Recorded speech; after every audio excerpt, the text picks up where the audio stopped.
গত দেড় দশকের ফ্যাসিবাদী শাসন শোষণে দেশের শুধুমাত্র শিক্ষা ব্যবস্থা, রাজনীতি, অর্থনীতি এই সব কিছুকেই ধ্বংস করে দেয়নি, বরং বাংলাদেশের আবহমান কালের ধর্মীয়, সামাজিক, সাংস্কৃতিক মূল্যবোধকেও ধ্বংস করে দেওয়া হয়েছে। সমাজে ছড়িয়ে দেওয়া হয়েছে ঘৃণার বিষ বাষ্প, বিনষ্ট করে দেওয়া হয়েছে সামাজিক সম্প্রীতি, ভ্রাতৃত্বের বন্ধন। সম্মানিত অতিথিবৃন্দ, একটি রাষ্ট্র এবং সমাজের জনগোষ্ঠীর মধ্যে ধর্মীয় ও সামাজিক সম্প্রীতি ও মূল্যবোধ যদি বিনষ্ট করে দেওয়া যায়, তখনই সমাজ ব্যবস্থা অবক্ষয়গ্রস্ত, ভঙ্গুর, নিষ্ঠুর এবং অমানবিক হয়ে ওঠে। ভঙ্গুর রাষ্ট্র এবং সমাজ ব্যবস্থা উগ্রবাদ আর চরমপন্থা বিকাশের এক উর্বর ভূমিতে পরিণত হয়। সম্মানিত আমন্ত্রিত অতিথিবৃন্দ, সাম্প্রতিক সময়ে হঠাৎ করে অতীতের মতন দেশে পুনরায় নারী ও শিশু নির্যাতন, ধর্ষণ উদ্বেগজনক হারে বেড়েছে। দেশের অর্ধেক জনগোষ্ঠী নারী। নারীদেরকে নিরাপত্তাহীন রেখে দেশকে এগিয়ে নিয়ে যাওয়া অসম্ভব। সরকার, প্রশাসন এবং আইন শৃঙ্খলা বাহিনী নতুন রাজনৈতিক বন্দোবস্ত তৈরি কিংবা অন্য কোনো কাজে হয়তো বেশি মনোযোগী থাকার কারণে আমাদের মা, বোন, কন্যাদের নিরাপত্তা সংকটে পড়েছে কিনা, এই বিষয়টি গভীরভাবে ভাবার প্রয়োজন রয়েছে।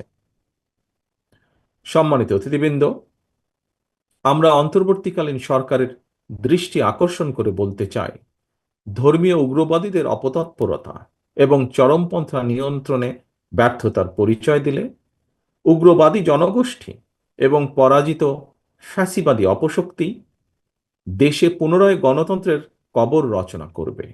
অপরদিকে গণতান্ত্রিক বিশ্বে ইমেজ সংকটে পড়তে পারে বাংলাদেশ। দেশের অসাম্প্রদায়িক গণতান্ত্রিক চরিত্র সমুন্নত রাখতে চরমপন্থা এবং ধর্মীয় উগ্রবাদী অপশক্তিকে প্রতিহত করার পাশাপাশি গণহত্যাকারী পলাতক মাফিয়া চক্রকে যে কোনো মূল্যে বিচারের সম্মুখীন করার মাধ্যমে বাংলাদেশে গণতান্ত্রিক বিধি ব্যবস্থা শক্তিশালী করাই হবে বিএনপি সহ গণতন্ত্রের পক্ষের শক্তির আগামী দিনের রাজনৈতিক বন্দোবস্ত।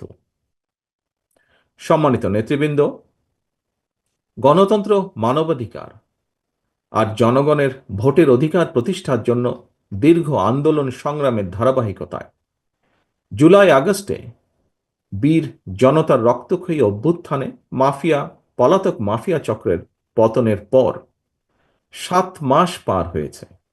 দীর্ঘ দেড় দশক মাফিয়া শাসন শোষণে বিপর্যস্ত বাংলাদেশ মেরামতের জন্য 7 মাস হয়তো খুব বেশি সময় নয়।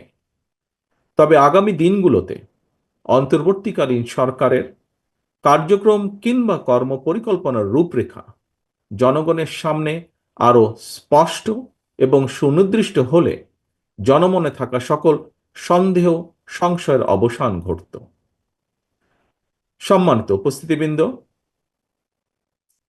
শুধুমাত্র একটি জাতীয় নির্বাচন অনুষ্ঠানের জন্যই মাফিয়া সরকারের পতন ঘটেনি, একথা যেমন সত্য, তার চেয়েও আরো চরম সত্য হয়তো নির্বাচন, একটি সুষ্ঠু নিরপেক্ষ নির্বাচন না করার জন্যই কিন্তু মাফিয়া সরকারের নির্মম পতন হয়েছিল।